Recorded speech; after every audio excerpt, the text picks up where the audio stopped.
سب پہ واضح ہے، مجھے میرے دل میں وہی پاکستان ہے جو آج سے 55-56 سال پہلے تھا۔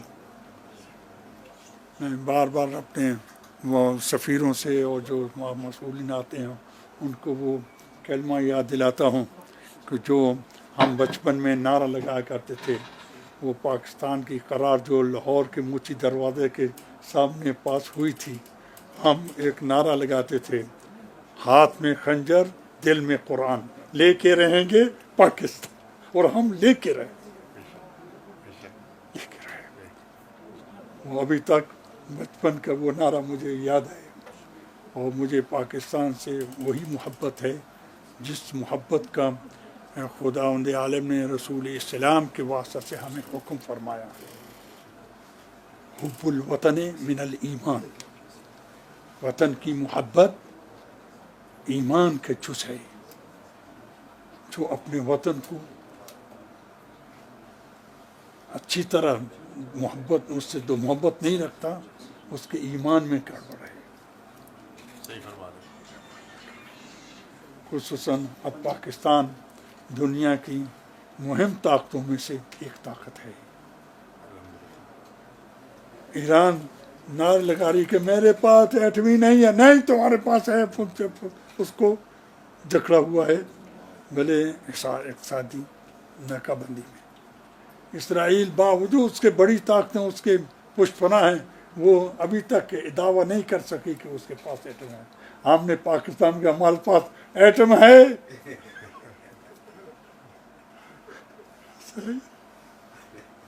ہمارے پاس ایٹم ہے۔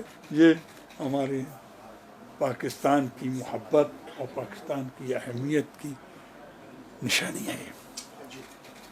مجھے پاکستان سے بہت پیار ہے، بہت پیار ہے، لیکن ظاہر ہے کہ انسان جس طرح رسول اسلام جہاد کے لیے مدینے کو چھوڑتے تھے، مدینہ رسول کو بہت پیارا تھا، اس لیے میں نے بھی خدا اور اسلام کی راہ میں علمی جہاد کے لیے مجھے پاکستان چھوڑنا پڑا ہے۔ لیکن پاکستان میں آپ جیسے مخلص، آپ جیسے عقل مند اور ہمارے وزیر اعظم جیسے مخلص جب ہیں تو میں پاکستان کی اہمیت کو آپ کے دلوں میں، آپ کی آنکھوں میں، آپ کے سینوں میں اس کا احساس کر رہا ہوں۔ انشاءاللہ تعالی میری 2 باتیں آپ بھلے وزیر اعظم تک پہنچا دیں گے۔ نمبر 1 کہ پاکستان کو دہشت گردی سے پاک کیا جائے۔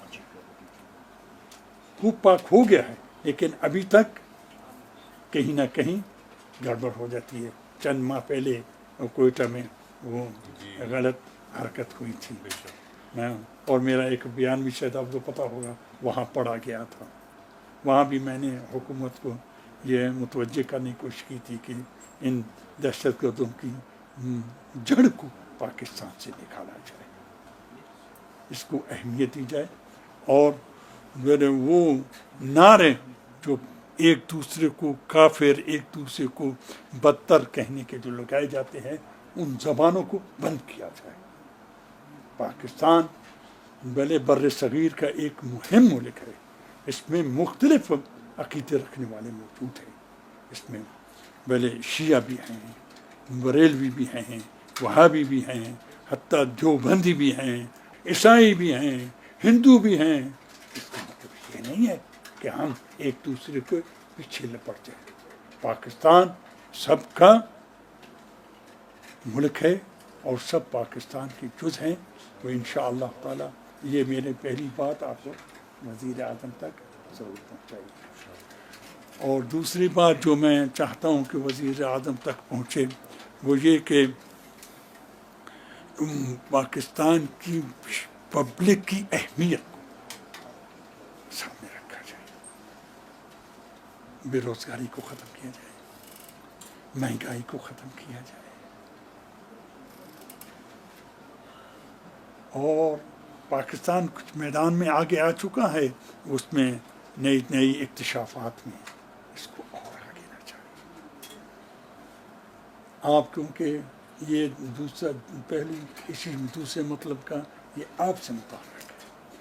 چاہتا ہوں کہ پاکستان دنیا کی ممالک سے خوب اسرائیل کو طرف رکھے، اسرائیل کو علیحدہ رکھے، بقیہ پاکستان کو بقیہ ملکوں کا سربراہ ہونا چاہیے. یہ آپ کا کام ہے. پاکستان کا تاج اس لحاظ سے کہ آپ کس طرح انشاءاللہ آپ اپنی فکر اور اپنی عقل اور اپنی بھلے کوشش کے ساتھ پاکستان کو اس مقام تک لے جائیں گے جس کا یہ پاکستان مستحق ہے. میں نے یہاں بیٹھ کر پاکستان کا نام خدا نے نہیں، میں نے نہیں، مولا نے، خدا نے مجھے شرف دیا ہے کہ تاریخ میں حوزہ علمیہ میں پہلا مرتبہ بر صغیر تاریخ یہ خدا نے مجھے، آپ بھی وزیر خارجہ کی حیثیت سے پاکستان کے لیے کچھ کام کرتے ہیں. مجھے پاکستان بہت پیارا ہے، بہت پیارا ہے، بہت پیارا ہے. اس لیے آپ سے یہ گزارش کر رہا ہوں، انشاءاللہ آپ اس گزارش کو زیر نظر رکھیں گے. بسم اللہ الرحمن الرحیم. بسم اللہ الرحمن الرحیم. سب سے پہلے تو حضرت میں آپ کا بے حد مشکور ہوں کہ آپ نے اپنی مصروفیات میں سے وقت نکالا اور مجھے اجازت دی کہ میں آپ کے ہاں حاضری دے سکوں. اس کے بعد مجھے یہ کہنے کی اجازت دیجیے کہ آپ کی پاکستان سے جو محبت کا آپ نے اظہار کیا ہے اس کو سامنے رکھتے ہوئے مجھے یہ کہنے کی اجازت دیجیے کہ ہمیں آپ پر فخر ہے. آپ نے اپنی علم اور اپنی ریاضت سے اور اپنی محنت سے جو علمی مقام حاصل کیا ہے، مجھے کچھ اس کا علم تو تھا غائبانہ طور پر، آپ سے ملاقات نہیں تھی، غائبانہ تعارف تھا. مجھے آپ کی شخصیت کا اور آپ کی دینی خدمات کا علم تھا، لیکن میں پہلی مرتبہ عراق آیا ہوں اور مجھے کل موقع میسر آیا عراق کے صدر سے ملنے کا اور عراق کے وزیر اعظم سے ملنے کا. دونوں نے جب ان کے علم میں آیا کہ میں آپ کے ہاں حاضر ہو رہا ہوں تو دونوں نے کیا کہا کہ ہمارا سلام پیش کیجیے گا آپ کو. اس سے مجھے اندازہ ہوا کہ یہ جو یہاں کی قیادت ہے وہ آپ کی فہم و فراست کی کتنی قائل ہے اور آپ کی اہمیت کیا ہے میرے دل میں تھی، وہ دوبالا ہو گئی.